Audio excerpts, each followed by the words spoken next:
प्रसंग आता है ना रघुवंश शास्त्र में राजा दिलीप का।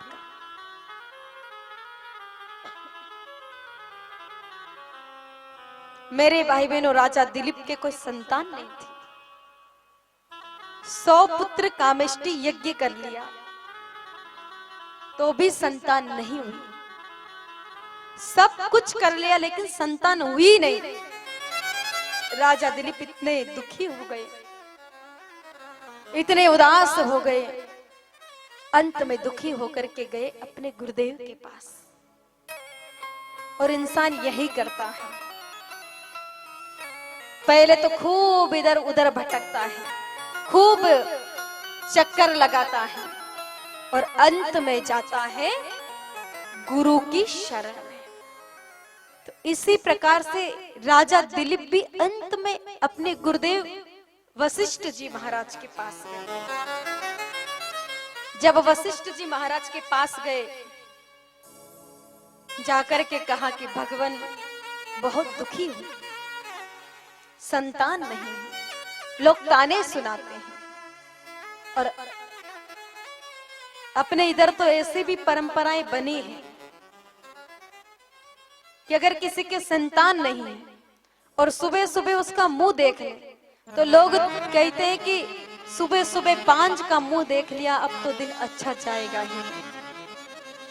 याद रखना, किसी का मुख देखने से दिन अच्छा या बुरा नहीं जाता है। खुद के अच्छे कर्मों से दिन अच्छा जाता है और खुद के बुरे कर्मों से दिन बुरा जाता है। तो राजा दिलीप भी परेशान थे कि लोग ताने सुनाते हैं, बांझ शब्द से पुकारते हैं।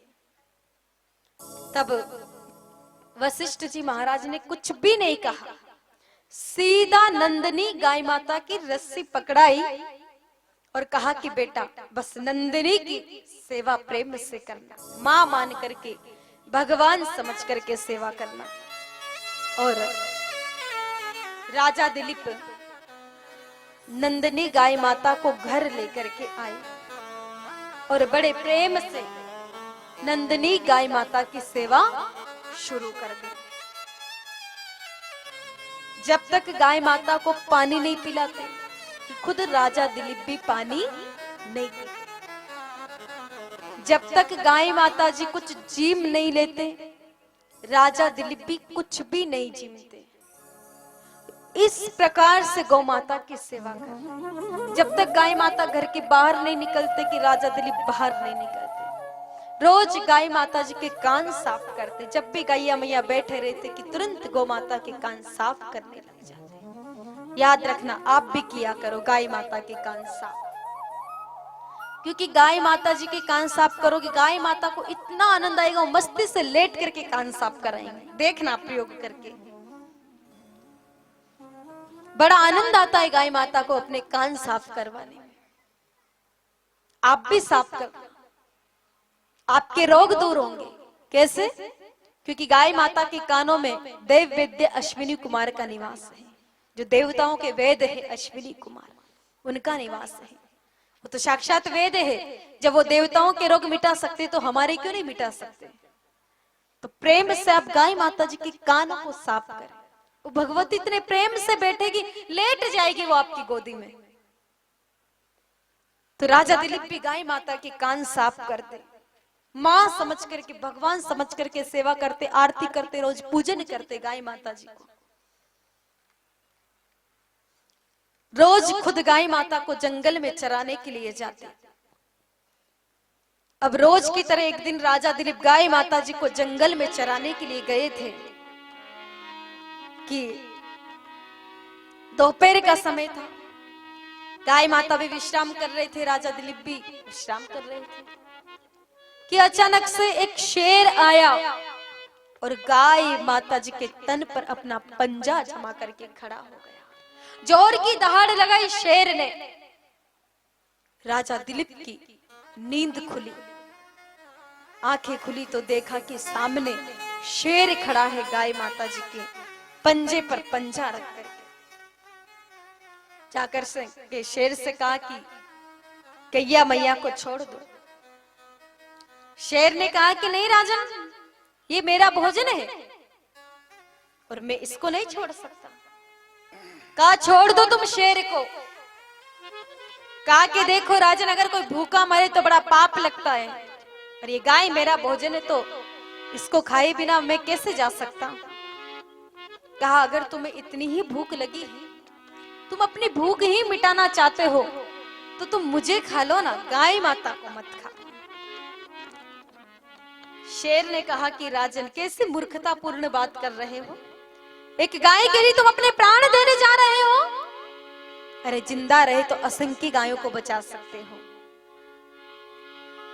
मैं तुम्हें नहीं, गाय को ही खाऊंगा। राजा दिलीप ने जिद की कि नहीं, मेरे होते हुए मैं तुम्हें गाय माता को खाने नहीं दूंगा। अंततः शेर मान गया राजा दिलीप को खाने के लिए। राजा दिलीप ने अपना मुकुट उतारा, जितने भी आभूषण थे सब उतारे। क्यों? ताकि शेर को खाने में कोई समस्या नहीं आए। और हाथ जोड़ करके, आंखें बंद करके शेर के सामने बैठ गई राजा दिलीप।